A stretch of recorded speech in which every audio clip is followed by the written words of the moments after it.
My name is Karelle Edwards-Perry, and I'm a former 100-meter hurdler for Canada. I'm a 5-time Team Canada member, I'm a junior national champion, and I'm a semifinalist at World University Games. I started running track when I was 15 and started off as a long jumper, and then the head coach of my club told me that I would be a good hurdler.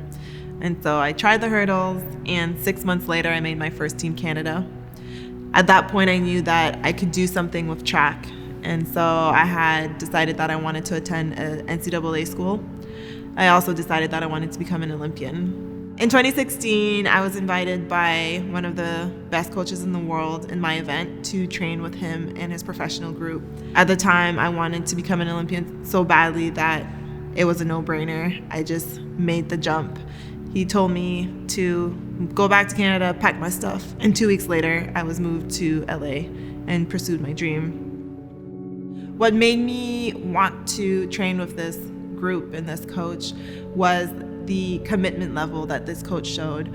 He seemed passionate about what he did, and I saw his yelling at athletes and throwing hurdles as a level of intensity and commitment that I wanted and that I was seeking. Things started really well. It was everything I had dreamt of, but slowly but surely things got worse, and to a point where my coach stopped talking to me completely, and I started being verbally abused, emotionally abused, intimidated. I was constantly threatened of being kicked out of the team. My coach made it clear that this was a dictatorship, and that oftentimes when I asked questions, I was met with, "Shut up and just do what I say."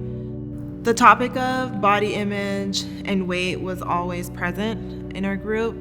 At one point, our coach had us all test our body fat in a bod pod, where he sat with us while we took off our clothes and our little sports bras and shorts and entered the bod pod.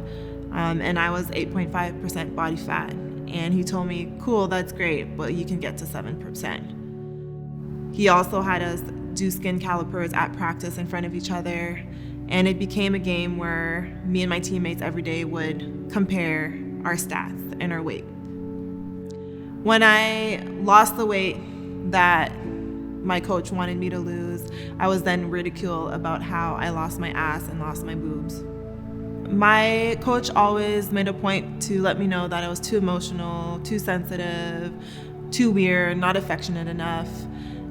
There was one time where he contacted me after a meet where I did not perform well, and he said that we should meet and talk. He never showed up to this meeting. He never texted me to follow up with another time for the meeting. And on Monday morning, I woke up to a test saying, "Don't come to practice," for a week. When I decided to still go to practice to figure out what was going on, he told me that we couldn't have emotions on the track. And so I could either stay and have no emotions or go home for the week. In 2019, it was one of my best training years, and my coach attributed that to me losing weight.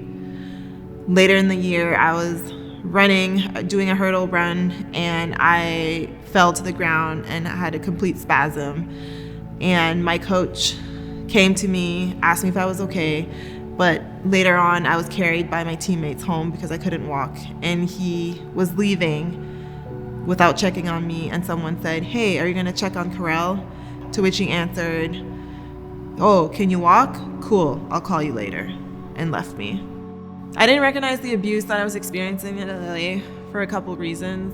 One is that everyone I turned to, if I spoke up about anything, told me that it was normal and to keep going through it. And two, I compared it to what I went through in my club in Ottawa, and I thought, well, this coach isn't slapping me on my ass, he's not pinching my back fat, he's not trying to pull down my pants. So maybe it's not the best thing to do, but I didn't see it as abuse. I've had coaches tell me to go have sex because I was too uptight. I've had coaches tell me that I should date people like them because I needed to learn to give up control. In 2018, I had another back episode, and I was desperate to get back on the track. And so there was a physical therapist who had been really kind to me and had offered to help me get better and at a reduced rate. And he was one of the only therapists that I felt that had helped me overcome my pain. And so I kept seeing him, but he definitely groomed me, looking back to the point where he eventually sexually assaulted me. I did not tell anyone for the longest time. I was ashamed and minimized what happened. But I truly think that may have been the beginning of the end of my career, now looking back. In the summer of 2018, we got a text from our coach saying that he was going to make cuts in September and that we had to wait till September to know if we were still on the team, but to not expect to be on the team till we heard from him. As a Canadian citizen who was on a visa in the United States, I needed more answers right away. When I contacted him to ask in July if I was going to be on the team, he said, wait till September. At that time, I didn't know what to do, and I started looking at other coaches, and I finally made a decision to leave this coach because I started to notice that this wasn't right. However, when I told my strength coach at the time my decision of leaving this coach and going to another group, my strength coach said, that's nice, you could leave and be happier somewhere else and even run well, but are you truly learning anything? And so I stopped trusting myself and thought that this coach knew more than I did, and so I decided to stay. Leading into the 2020 Olympics, I was having a back episode and I had to step away from training for a month or so. I got a couple cortisone shots, and at that point I was realizing that things didn't feel right, and I had listened to a podcast from another runner who was talking about abuse she experienced in her group. And I remember driving and turning off the podcast because I was like, I can't go there. The Olympics are 6 months away. I need to just put my head down and grind it out. When we found out that the Olympics were postponed, my coach sat us down and told us that if we thought that we could stop coming to the track, let ourselves go, and get fat, that we should fuck off and never come back. At that point, it hit me that I was in a toxic environment, and I was finally able to acknowledge everything that had happened. And this is when my mental health started to take a hit.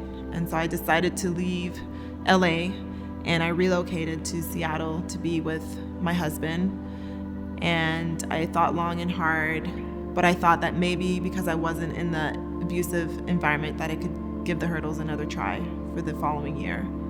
But later that year, I was diagnosed with major depressive disorder, PTSD, panic disorder, and generalized anxiety disorder. And my mental health just deteriorated to the point where in March of 2021, right around the same time where the Olympics were postponed the previous year, I noticed that my body kind of stopped working. I wasn't performing as well, and I was having pretty severe thoughts of self-harm. I knew at that point in time that I needed to make a change and that my health was more important than an Olympic dream. Looking back, I think my body was trying to tell me that I was in pain. It was interesting because looking back, I can see myself every time I left my group to get some treatment somewhere else, I would start feeling better. And as soon as I would come back to the group, I was in excruciating pain. So although I do have some bulging disc in my lumbar spine, I do think part of it was my back trying to tell me that I wasn't safe in that environment and I should get out.